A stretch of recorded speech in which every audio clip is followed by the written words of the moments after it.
Elizabeth Marie Tornabene was born on June 8, 1989, and went by the nickname Buttons or sometimes just Liz. At 31 years old, Elizabeth was a popular tattoo artist in New Orleans, Louisiana.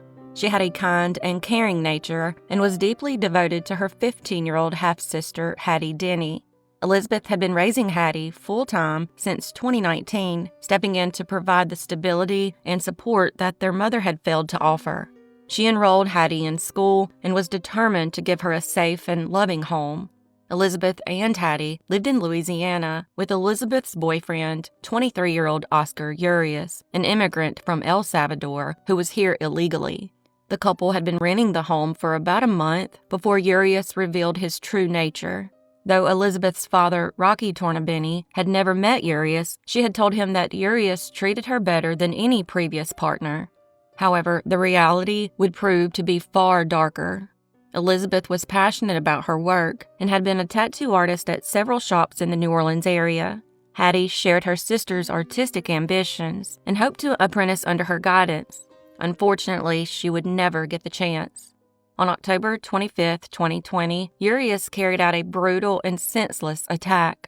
Wearing a red devil mask that Elizabeth had made for him, he armed himself with a machete and attacked Elizabeth in their home. He then turned on Hattie, stabbing her as she and Urias's own 15-year-old brother attempted to flee the home. Urias chased them and ultimately caught Hattie in a neighbor's open garage on North Sugar Ridge. When the neighbors heard the noise, they went to look and discovered Urias standing in their garage wearing Hattie's insides around his neck. Hattie died at the scene while Elizabeth was transported to the hospital in critical condition. Despite efforts to save her, she succumbed to her injuries. Urias also attacked his 17-year-old sister and his 15-year-old brother, both of whom were visiting from Baton Rouge for the weekend. His sister sustained serious injuries and was hospitalized, while his brother, who had tried to protect Hattie, was treated and later released. Investigators determined that before the attack, Urias had been talking with his family members in the living room when he suddenly left for the bedroom. Elizabeth followed him, unaware of what was about to unfold. Moments later, he emerged wearing the red mask and wielding 2 knives before launching his deadly rampage. Law enforcement located him in the garage where Hattie had been fatally stabbed, and he surrendered without further resistance. He was then charged with 2 counts of first-degree murder and 2 counts of attempted first-degree murder. The motive for the killings remains unclear, but investigators discovered troubling signs in Urias's past, including prior domestic disputes and warning signs of escalating aggression. Despite these red flags, no intervention had taken place to prevent the attack.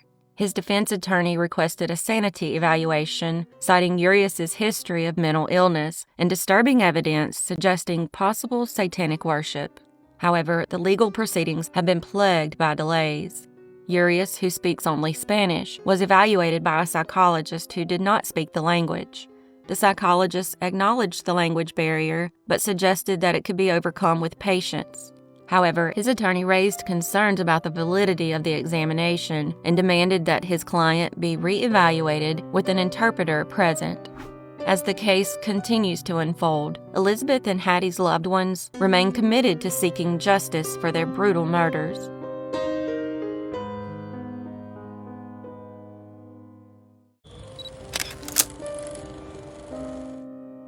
Greggory Smart was born to parents Bill and Judith on September 4, 1965.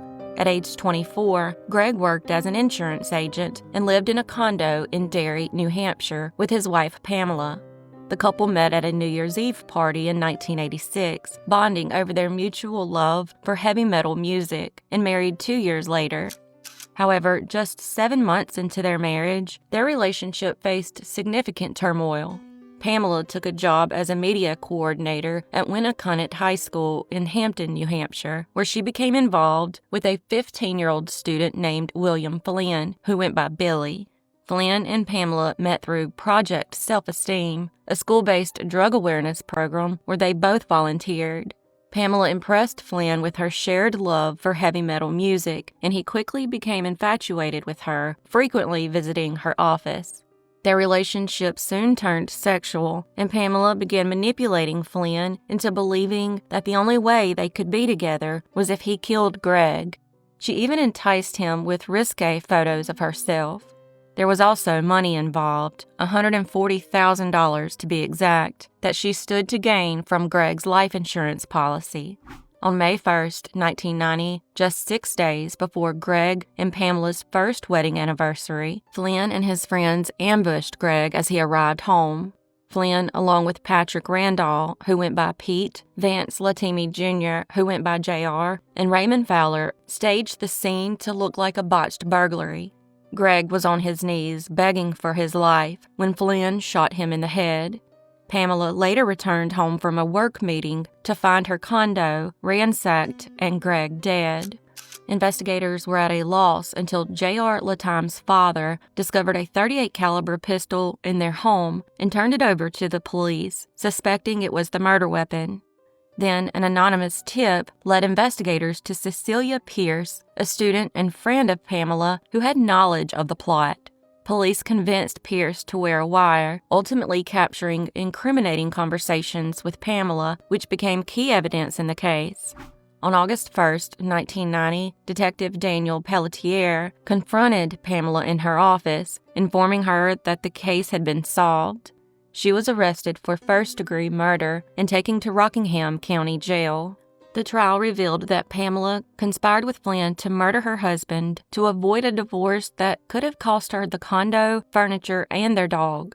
Although Pamela admitted to an affair with Flynn, she denied any involvement in the murder, claiming the teenagers acted independently after she attempted to end the relationship. However, Flynn testified that Pamela pressured him into committing the crime and secretly recorded conversations contradicting her claims of ignorance. Flynn was sentenced to 28 years to life in prison for second-degree murder as part of his negotiated plea deal. Randall received a 40-year-to-life sentence, though 12 years of the minimum sentence were deferred. Latime, the getaway driver, was sentenced to 18 years to life in prison as part of his plea deal, and Fowler, who was a passenger in the getaway car, was sentenced to 15 to 30 years in prison. On March 22, 1991, Pamela was found guilty of being an accomplice to first-degree murder, conspiracy to commit murder, and witness tampering. She was sentenced to life in prison without the possibility of parole.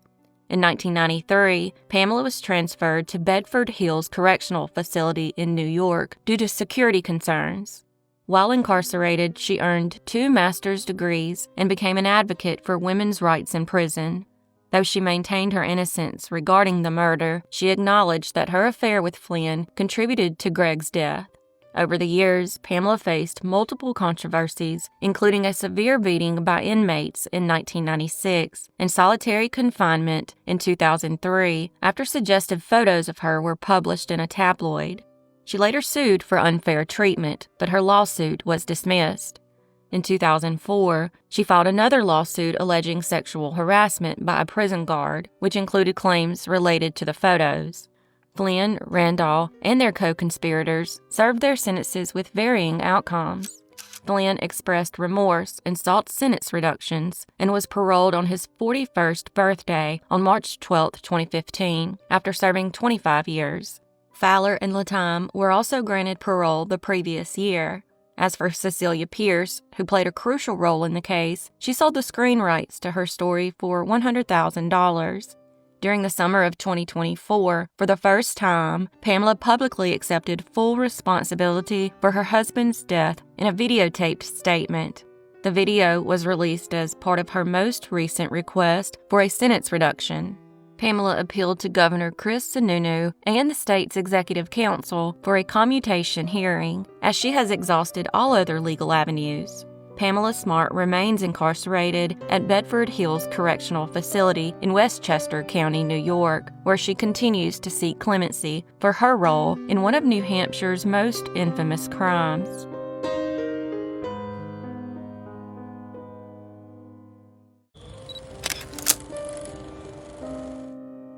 Katie Shetler Gingerich was born on March 17, 1964, and was a kind-hearted and devoted member of her Amish community in Rockdale Township, Pennsylvania.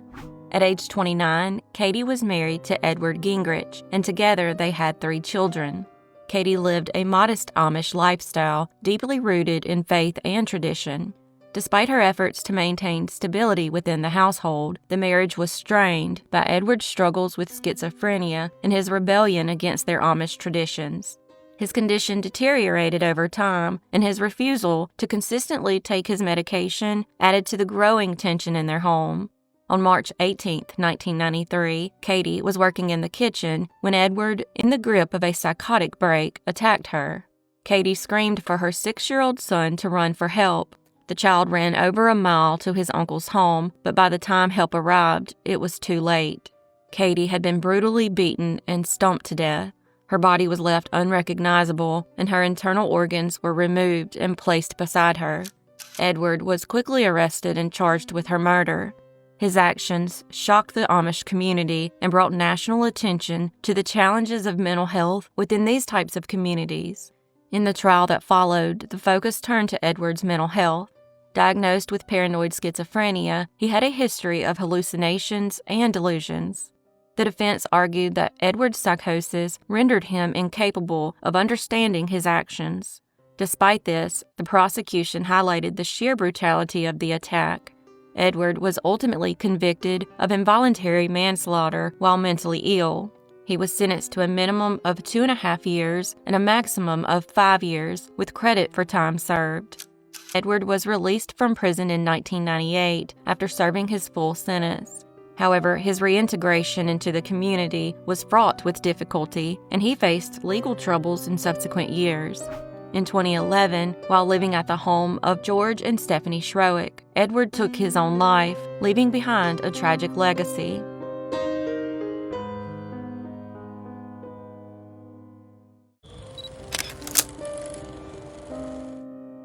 Michelle Miller was a vibrant 29-year-old mother of 2 and a former U.S. Army soldier.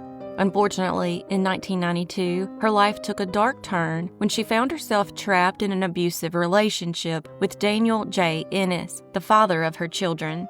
Ennis had a history of jealousy and violence, and Michelle was determined to escape his control. So she confided in her social worker about her intentions to obtain a restraining order against him.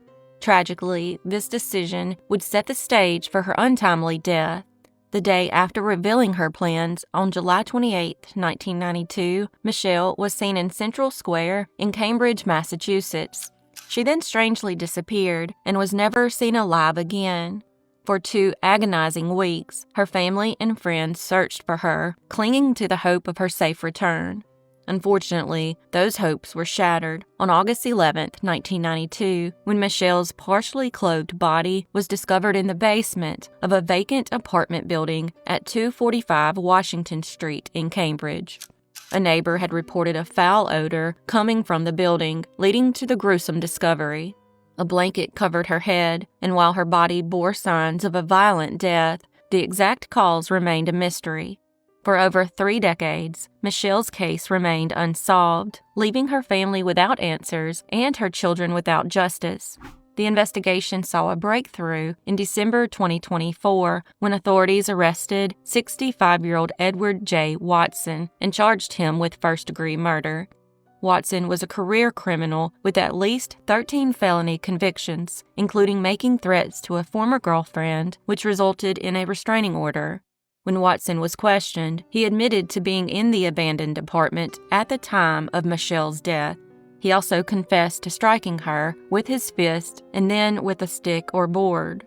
Investigators then revealed that Michelle was the victim of a calculated murder-for-hire plot orchestrated by her boyfriend, Ennis. However, Ennis can never be prosecuted because he died in 2012 while serving a 20-year sentence for an unrelated manslaughter conviction in 1994. At this time, the case against Edward Watson is still ongoing.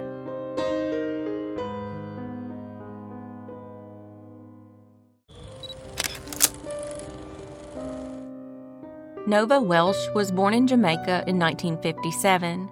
At the age of 10, her mother, Lorna, made the tough decision to move with her daughters to the United Kingdom, leaving behind a loving home in search of better opportunities. The family adapted to their new life, and at 16, Nova met Osmond Bell. The two fell in love, began living together, and eventually had 2 sons, Jonathan and Lee. Despite their initial happiness, their relationship was plagued by frequent arguments and domestic abuse. Nova confided in her younger sister about her struggles and eventually ended the relationship. After that, she began seeing Wayne Newby, which further angered Osmond.